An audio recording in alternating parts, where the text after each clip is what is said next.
ఈ వెహికల్ వచ్చేసరికి పల్సర్ 150. ఇదైతే మన దగ్గరికి బ్యాటరీ ఛార్జ్ చేసిన బ్యాటరీ అనేది డ్రైన్ అయిపోతుందని చెప్పి అయితే మన దగ్గరికి అయితే వచ్చింది. సో మనం దీనికి ఫస్ట్ థింగ్ ఏం చేసామంటే ఓబీడీ కేబుల్ కనెక్ట్ చేసి ఫాల్ట్ కోడ్స్ అనేవి క్లియర్ చేసాము. సో దీనికి మెయిన్ కంప్లైంట్ ఏంటి అంటే ఆర్ఆర్ యూనిట్ అనమాట. ఈ ఆర్ఆర్ యూనిట్ అనేది ఎలా చెక్ చేసుకోవాలో ఇప్పుడు అయితే మనం అయితే చెప్తున్నాము. సో ఫస్ట్ థింగ్ మనం మల్టీమీటర్ అయితే మన దగ్గరికి ఉండాలి. సో మల్టీమీటర్ అయితే బ్యాటరీకి కనెక్ట్ చేసి వెహికల్ అనేది స్టార్ట్ చేసి థ్రోటిల్ ఇస్తే మనకి 14 వోల్ట్స్ అనేది అయితే రావాలి.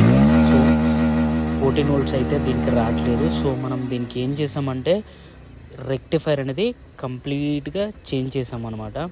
ఈ రెక్టిఫైర్ వేరే కాయిల్ రీప్లేస్ చేసిన తర్వాత 14 వోల్టేజెస్ అయితే మనకు వచ్చింది. సో దీని కంప్లైంట్ వచ్చేసరికి ఆర్ఆర్ యూనిట్ అనమాట. ఈ ఆర్ఆర్ యూనిట్ అంటే రెక్టిఫైర్ అయితే మనం వేరేదైతే రీప్లేస్ చేస్తున్నాము. వేరేదైతే రీప్లేస్ చేసి మీకు అయితే చూపిస్తాను. ఈ ఆర్ఆర్ యూనిట్ అయితే 14 వోల్ట్స్ అయితే వస్తుంది అనమాట.